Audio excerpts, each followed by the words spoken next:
নমস্কার, আমি একটি ছায়াছবির গান, ভক্তিমূলক গানটি ভগবান শ্রীকৃষ্ণের কে নিয়ে করেছে, তাই আপনাদের মাঝে এই গানটিকে আমি শেয়ার করছি। জানি না আমি ভালো করে করতে পারবো কিনা, যদি ভুল হয় আপনারা আমাকে ক্ষমা করে নেবেন।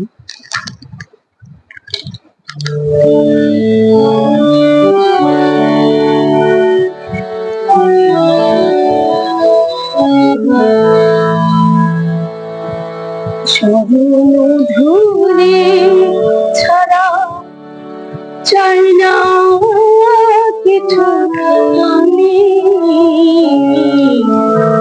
চরণ ধুলি ছাড়া চাই না কিছু, আমি